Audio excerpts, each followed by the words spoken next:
কথা না, রিফন মন্ডল বল ভালো করছে, এটা ইন্ডিয়ার সময় দেখাইছে। তাহিদ স্যার আর কেউ মায়ার্স অথবা মালান্ডে খেলানো হতো তাহলে কিন্তু অনেক ভালো হতো। কি বলবো, এ তাহিদ দিতে খেলা নষ্ট করছে। লিটন কিন্তু বল খাইছে, বল খাই কিন্তু এ 50 করছে। তার মূল উদ্দেশ্য ছিল তার একটা ক্যারিয়ার করা। আমার মনে হয় যে রংপুর রাইডার্সের এই ম্যাচটা জিতা উচিত ছিল। সেই শক্তি, সেই সমর্থ ছিল। কথা না, রিফন মন্ডল বল ভালো করছে, এটা ইন্ডিয়ার সময় দেখাইছে। ডেথ ওভার 2 বলে 2 উইকেট, অল ওভার ও ভালো করছে, ওর কারণেই রাজশাহী ম্যাচটা জিতছে। এইটাই ম্যাচের মধ্যে সুপার ওভারের মধ্যে দুটার মধ্যে ওর অবদান ছিল। আবার ম্যাচও ফিরাইছে, সুপার ওভারও জিতেছে, দুটোটার মধ্যে ওর অবদান ছিল, ওইটা স্বীকার করতে হবে। ওয়ার্ল্ড ক্লাস বলার ভাই, ওয়ার্ল্ড ক্লাস। ইন ফিউচার আমাদের ওয়ার্ল্ড ক্লাস বলার একটা মোস্তাফিজের পর আমরা একটা জাতীয় দলে চান? অবশ্যই এরকম একজন বলার তোমার যে বল কি বল করছে আপনি দেখেন, গোটা ম্যাচ ফিরে আনছে ও। রংপুর তো নিয়ে গেছে, আমরা তো বলছি রংপুর জিতে গেছে, কিন্তু ওই জায়গা থেকে ফিরে আনছে না রিপন মন্ডল। এটা তোমার ওই ভালোই খেলছে, তো অ্যাজ ইউজুয়ালি ও সিঙ্গেল ম্যাচ জিতে দিছে ওইখানে, এটাই। এই ম্যাচটা নিয়ে আলহামদুলিল্লাহ খুব ভালো লাগছে। আসলে আমি বেসিক্যালি রংপুরের সাপোর্টার ছিলাম, আর বিশেষ করে রংপুর তো গ্লোবাল চ্যাম্পিয়নশিপ খেলা খেলে, তো এটা খুব ভালো লাগছে। এবং সুপার ওভারে সবচেয়ে বড় ম্যাজিক লাগছে। তো এটা আমাদের মানে সুপার ওভার সচরাচর দেখা যায় না, কিন্তু এই ধরনের সুপার ওভার আশা করছিলাম আর রংপুরের কাছ থেকে ভালো একটা ইনিংস দেখবো, কিন্তু 7 রান করছে মাত্র।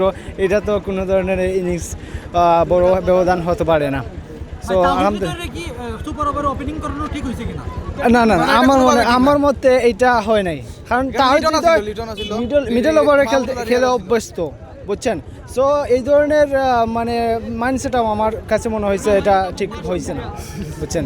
আসলে এটা যদি তাহিদ স্যার আর কেউ মায়ার্স অথবা মালান্ডে খেলানো হতো তাহলে কিন্তু অনেক ভালো হতো। লিটনটা খেলালে তো অবশ্যই ভালো। লিটন তো ক্লাসিক্যাল ব্যাটসম্যান, বুঝছেন, ক্লাসিক্যাল। আমরা খুব হতাশ, বুক ভরা কষ্ট। আজ রংপুর জিততে পারে নাই। না, আর কিছু বলবো না, কিছু বলার ভাষা নাই, কি বলবো। এ তাহিদ দিতে খেলা নষ্ট করছে। তাহিদ জাতীয় দল দিছে, জাতীয় দলে দিয়ে কি করছে, খালি ম্যাচের ড্র করছে। যেখানে হয়েছে কিতা করছে, হে বিগ ম্যাচের প্লেয়ার, হে কামব্যাক করবে, কিতা কামব্যাক করে। আমরা তো দেখলাম সুপার ওভারে তারা দেওয়ার কারণটা কিতা, একটা বাউন্ডারি মারতে পারলো না। আমরা কি সুন্দর খেলা দেখলাম, সিলেটে খেলা। জি না ভাই, লিটন কিন্তু বল খাইছে, বল খাই কিন্তু এ 50 করছে। তার মূল উদ্দেশ্য ছিল তার একটা ক্যারিয়ার করা, যার কারণে এ 50 করছে বল খাইয়া। যদি এ খেলার জয় করার ইচ্ছা থাকতো তাহলে কিন্তু আরো বেশি দখল নে, বাইরে খেললো নে।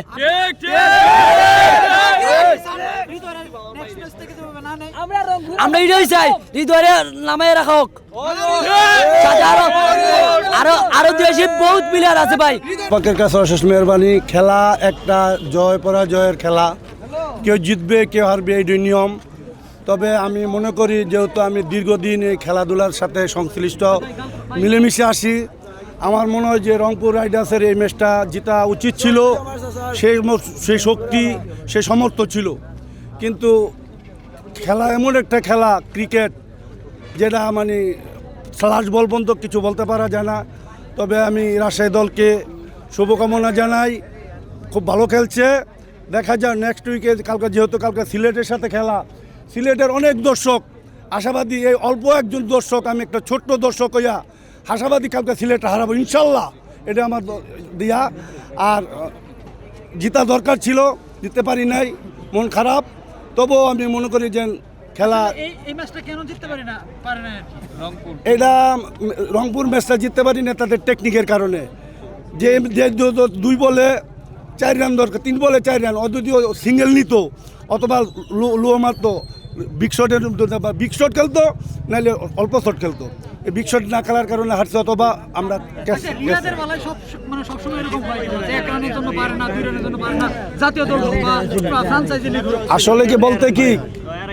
আসলে বলতে খেলাটা এমন একটা জিনিস, যখন মাথার মধ্যে প্রেশার পড়ে যায় তখন কি করবে না করবে বুঝতে পারে না। আমি মনে করি যে রংপুর রাইডার্স এই ম্যাচটা জিতা দরকার ছিল, কিন্তু আমরা জিততে পারি নাই। আমাদের সবার কাছে আন্তরিকভাবে দুঃখিত। আমি একজন বিগ সাপোর্টার হয়ে আমি একদম মানে সবসময় সাপোর্ট করি রংপুর রাইডার্সের। আমার মতে জিতা দরকার ছিল, যেহেতু জিততে পারি নাই, কিছু দরকার নেই। তবে আমি বিশেষ করে রাজশাহীকে ধন্যবাদ জানাই।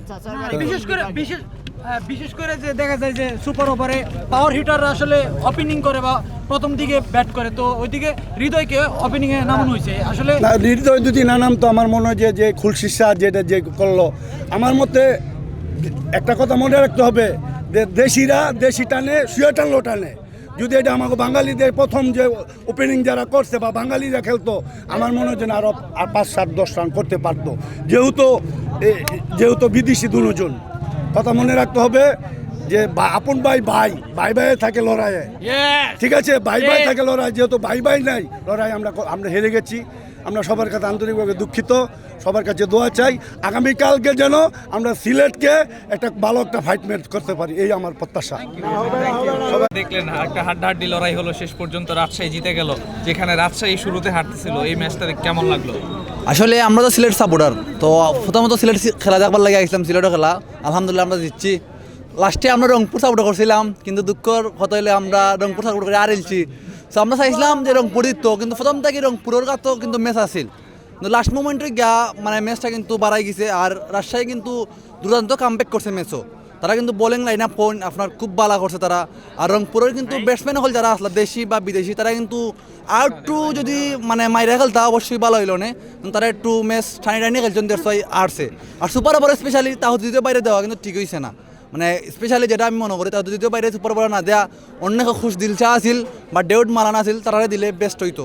So bad luck. আর রিপন মন্ডল কিন্তু খুব ভালো একজন বোলার, মানে রাইট নাও কিন্তু বহুত ভালো পারফর্ম মানে করের।